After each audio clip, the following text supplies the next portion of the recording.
If you think about it, losing is just an illusion. I mean, we've all been there. Whether it's something trivial like losing a casual game or impactful like messing up in a critical moment. Losing seems to be this big thing we all try to avoid. But ironically, it's those who lose who often gain the most. Sounds contradictory, but I'll explain why. However, if you do it wrong and don't follow through the entire video, you might as well forget what I said, because if done incorrectly, it will do more harm than good. I mean, you already know the basics. When we lose, we learn, that type of shit. But that is so much easier said than done. What's the actual reason we view these things as losses? It'll be easier if we split into two things, okay? The immediate and gradual effect. For the video game example, you may lose the game or elo, so yes, technically something is in fact lost. I understand, it's painful, especially if you spend hours grinding like me. But here's the thing we tend to overlook. The gradual effect. If you simply move on to the next game without any observations, subconsciously or consciously, you will not make any progress at all, duh. But noticing patterns or ways you could have improved puts you one step forward at a time. Not noticeable, not massive. It just happens. And it stacks over time.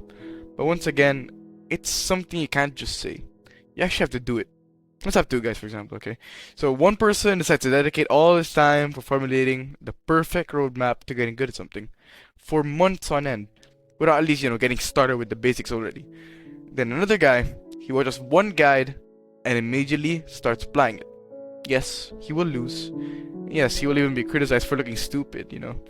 But if you want to learn to ride a bike, you gotta get used to falling. I don't ride bikes, by the way. I just kind of like that analogy. Anyway, guess who gets more improvement in the long run? Obviously, the guy who did the practicing more. The guy who learned what actively making mistakes did. Now I'll make this clear. Losing is good, but using it as an excuse isn't. I'm not saying you should gamble all your life savings away to serve as a lesson. That's dumb, dude. There's more of a way to view losing in a different light. Not to cope, but something you can actually improve upon. The best part about it, though, is that life will continue throwing stuff at you until you finally learn. Lessons until learned will always find a way back to you. Let's not stray far. I know everyone has at least encountered someone toxic as a friend or ex, and one thing I always hear is people complaining. Why is my partner always bad? Blah blah blah blah. They're all the same. No, they're not, John. If you keep seeing the same patterns all the time with the same people, it's not because the extremely vast, unending universe decided to put all of its power to make your one life miserable. It's because that's what you keep settling for.